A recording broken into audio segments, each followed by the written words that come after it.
you know, I know it's a lively debate going on. Maybe you want to add something to that. I guess, well, one thing you should know is that fair trade, no matter what the market price is, it guarantees a certain amount over that. So no matter where the market is, the farmers are, at least in theory, benefiting.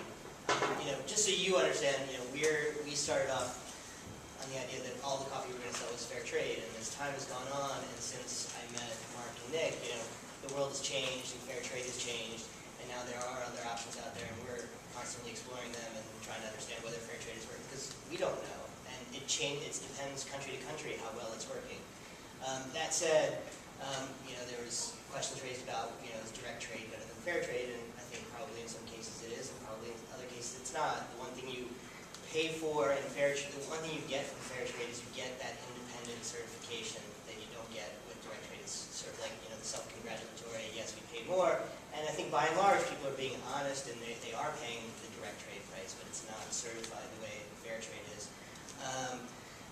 Another, you know, point that was just raised about the amount of fair trade coffee that's purchased by the big companies. I mean, I think what happens is that the fair trade organizations actually negotiate with people like Starbucks, Nestle, what have you, to be able to display the fair trade label, but that might only mean that Starbucks is selling 5% fair trade. So all those things are kind of like negotiated on, which makes the whole thing even murkier.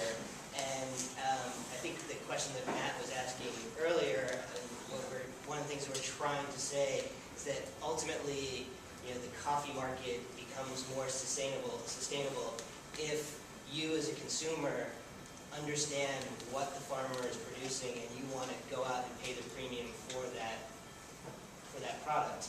And that's a really hard thing to do because there's so many farmers and so many coffees, and it's hard, you know, not everyone's palate, including mine, is so like I can't tell the difference between, you know, one coffee farm from the next.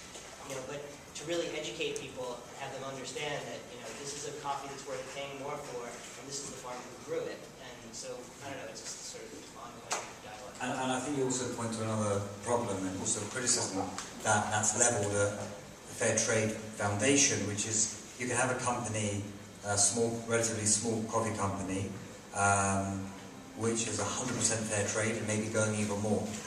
And then you can have a company, as Jason was saying, like Starbucks or Nestle or others, that a tiny percentage, and yet they can glare in the same light. So you've got one guy going all the way and someone going 5% of the way, and yet consumers don't know the difference. And when Nestle got the opportunity to sell fair trade, so many people in civil society groups around the world were alarmed because it was a very, what some people thought was an easy way of leaving a reputation behind, which was always focused around their activities around the world and was always the subject of campaigns, be it around human rights or other things. And here they were able to stand shoulder to shoulder with organizations which are championing social justice and, you know, basking in that light.